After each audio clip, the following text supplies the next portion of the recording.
상사 문제로 무모하게 회사를 때려친 지 한 달. 퇴직금이 들어왔다지만 수입이 당장 없으니까 너무 불안하다. 그 와중에 눈을 현혹한 썸네일. 조금만 시간 투자해서 하루에 10, 20씩 벌어가세요. 유튜브를 도배할 월천보단 그나마 현실적으로 보여서 나도 모르게 들어갔고, 거기서는 근로소득으로는 인생을 바꿀 순 없다. 우리가 알려주는 대로 투자만 하면은 안전하고 쉽게 수익 가져갈 수 있다며 내 마음을 매료했다. 그렇게 거기서 하라는 대로 프로그램을 깔아 투자를 했더니 순식간에 100을 넘게 벌었다. 너무 신나서 거기서 리딩방을 운영하니까 거기에 참여하면 더 큰 손익을 볼 수 있다고 해서 들어갔다. 하지만 어째서인지 그때부터 돈을 점점 잃었고, 그렇게 나는 300만 원을 순식간에 잃어버렸다. 이거 어떻게 받은 퇴직금인데 절반을 넘게 날리다니. 정말 무서운 건 손실이 100, 150, 200 이렇게 쌓여갔는데도 조금만 더 하면 본전 채우고 넘길 수 있어! 라는 생각이 이성을 마비시켰다.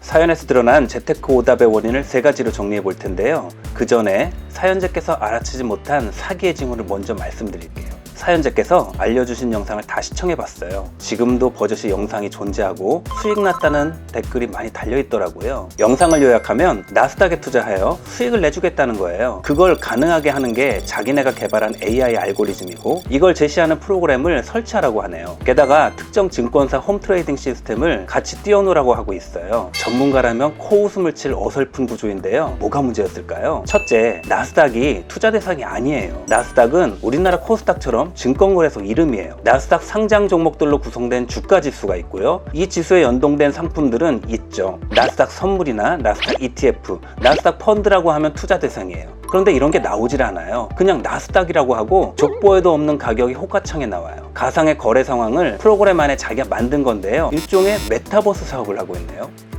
둘째, 금융회사 계좌를 만들지 않고 투자를 하고 있어요. 금융투자를 하려면 은행, 증권, 보험사 등 금융위원회 인가를 받은 금융기관의 계좌를 만들어야 거래를 할 수 있어요. 영상에서 제시하는 투자금을 입금하는 곳은 업자의 계좌예요. 증권사 홈트레이딩 시스템에 가격창을 실행하라 하는데 교묘하게 그 증권사를 이용하는 것처럼 느끼게 하는 거죠. 하지만 해당 증권사에 계좌를 만들라는 얘기가 없어요. 눈속임이죠. 하루에 10만원에서 20만원을 벌게 해주겠다? 말이 나오지 않네요. 수익이란 보장할 수 없는 거예요. 누구나 인정하는 투자의 대가 워렌 버핏도 절대 수익에 대한 보장은 안 해요. 수익을 위한 투자 대상의 가격은 왜 예측이 어려운 걸까요? 가격은 미래에 대한 사람들의 기대가 반영되어 있어요. 경기나 회사의 실적도 중요하지만 투자하는 사람들의 심리에 영향을 받는다는 얘기죠. 그래서 궁예 정도의 관심법을 소유한 사람이 아니고서야 가격을 예측해 수익을 이렇게 많이 낼 수 있다는 말은 절대 할 수 없어요. 이 메타버스 프로그램의 역할은 처음에 무조건 100만 원을 벌게 만드는 거예요. 가상 공간 안에서 무슨 조작이든 못하겠어요? 이게 궁극적으로 함정에 깊숙이 빠뜨리는 거죠. 그리고는 문제 리딩방으로 끌어들이는 거예요. 많이 들어보셨을 리딩방은 유사투자 자문이라고 분류하는데요. 금융업 기준으로는 취해법권 영역이에요. 금융위원회에 등록하는 투자자문회사와 달라요. 즉, 여기서 금전적인 피해를 보셔도 금융이나 금감원이 이를 구제하거나 제시할 수 있는 마땅한 방법이 없어요. 공권력의 도움을 못 받죠. 여러분이 직접 사기꾼의 소재를 찾고 변호사를 고용해서 소송을 하는 수밖에 없어요. 보통 사람들에겐 사실상 불가능한 일이죠. 이를 보여주기라도 하듯 유사투자 전문에 의한 피해 건수는 해가 갈수록 증가하고 있죠. 그러니 앞으로 어떤 유형의 리딩방이든 이거 하나만 기억하세요. 믿고 거른다.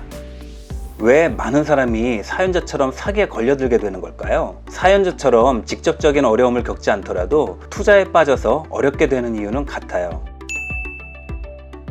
요즘 유튜브에 보면 월 1000 벌기, 돈 쉽게 벌기 이런 제목이 흔해요. 이런 썸네일들을 보고 있으면 월급만 바라보는 내 삶을 초라해 보이게 만들어요. 사연자께서 소개한 유튜브 영상에선 초임부터 근로소득으로는 인생을 바꿀 수 없다는 말로 자극하고 있죠. 그런데 과연 그럴까요? 지금 보여드리는 자료는 통계청에서 올해 발표한 우리나라 가계의 연령대별 소득 원천이에요. 근로소득과 사업소득을 합한 인적소득이 모든 연령대에서 90% 정도예요. 근로소득은 취업해서 급여를 받는 걸 말하고요. 사업소득은 장사를 해서 돈을 버는 걸 말하는 거예요. 근로소득과 사업소득의 비중이 8대2에서 7대3 정도 되잖아요. 곧 인적소득에서 많은 사람들의 소득은 근로소득이라는 말이에요. 대부분의 사람들이 뭘 몰라서 근로소득을 주 수입원으로 삼고 있는 게 아니겠죠. 박탈감을 느껴야 할 게 아닌 너무나도 당연한 현실이라는 거죠. 지금은 재산이 없지만 그 급여를 모아서 재산을 만드는 거예요. 누구나 번 돈의 일정 비율을 차곡차곡 저축해서 부동산, 주식, 채권에 투자해 재산을 불려나가는 거죠. 무엇보다도 미래 소득을 더 늘리기 위해 자기 개발에 투자하는 게 가장 승산 있는 투자예요. 그러니까 매일매일 고생하는 여러분 스스로를 절대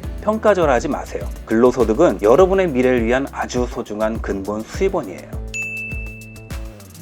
1년 수익을 한 달 안에 벌었다? 연봉을 3천만 원이라고 했을 때 그걸 한 달 안에 벌어들였다는 이야기인데요. 물론 혹할 수 있어요. 하지만 과거 수익이나 부동산의 연평균 수익률이 10%가 안 돼요. 그런데 연 3천만 원의 수익을 동시에 많은 사람이 누릴 수 있을까요? 복권을 생각해 보세요. 1등의 액수가 어마어마하죠? 하지만 당첨될 확률은 극도로 낮다는 것도 잘 알고 있어요. 그럼에도 사람들은 혹시 내가 하는 심리로 복권을 사곤 하죠. 사연자께서 이 영상을 보고 나도 혹시 월 3천이 될까? 라는 마음을 가진 건 같은 원리예요. 이러한 현상을 행동경제학의 아버지자 노벨 경제학상 수상자인 카너먼과 트버스키가 발견했어요. 이분들이 연구를 통해 가중치 함수라는 걸 제시했는데요. 연구의 결론만 말씀드리자면 사람들은 가능성이 낮은 것을 실제보다 과대평가하고 가능성이 높은 것을 실제보다 과소평가한다는 거예요. 확률이 희박할수록 그리고 확률 발생 시 대가가 아주 클수록 그 가능성을 왜곡하는 정도가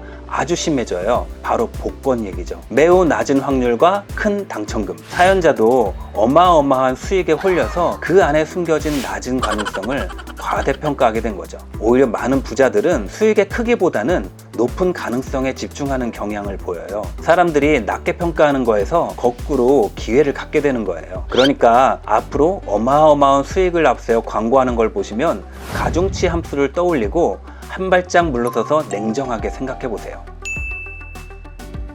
본전을 회복하려다 큰돈을 잃어버린 건 정말 안타깝지만 본전 생각은 사연자뿐 아니라 대다수가 하는 실수예요. 이러한 실수는 앞서 언급했던 카너먼과 트버스키가 가치 함수를 통해 제시하고 있어요. 손실 회피라는 용어로 이 함수가 많이 언급되는데요. 사람들은 위험을 싫어하지만 일단 원금을 잃게 되면 오히려 위험을 추구한다는 거예요. A와 B라는 종목에 각각 100만 원씩 투자했다고 생각해 보세요. 지금 A는 20만 원이 이익이 났고요. B는 20만 원 손실이 났다고 해요. 그런데 당장 50만 원을 쓸 일이 생겼어요. 여러분들은 어떤 종목을 팔아서 현금 50만 원을 마련할 건가요? 지금 시점에서 A와 B 중 어떤 것이 더 투자 가치가 있는지 따져서 투자 가치가 낮은 걸 파는 게 맞는 걸 거예요. 하지만 대다수의 사람들은 손실난 B를 팔지 못해서 A를 팔게 돼요. 사연자께서 본전 찾기에 몰두한 게 바로 이 원리예요. 이처럼 손실을 인정하지 않고 본전 찾기에 매몰되는 현상을 방지하기 위해선 안전하게 배분된 분산 포트폴리오를 이성적으로 이해하고 쾌락 편집을 할 필요가 있어요. 만약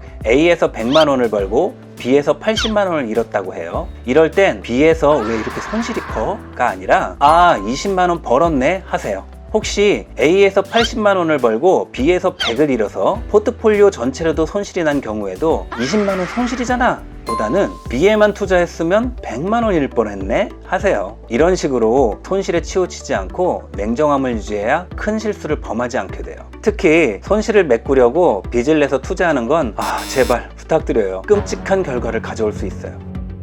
자, 재테크 오답노트 첫 시간 안타까운 사연을 통해서 다음과 같은 결론들을 내보았는데요. 오늘 이 내용들 잘 기억하셔서 여러분들을 유혹하는 위험한 투자처를 잘 걸러내셨으면 좋겠습니다. 여러분의 재산은 소중하고 그만큼 재테크는 올바르게 접근해야 하니까요. 지금까지 스노우볼 프로젝트의 제키였습니다.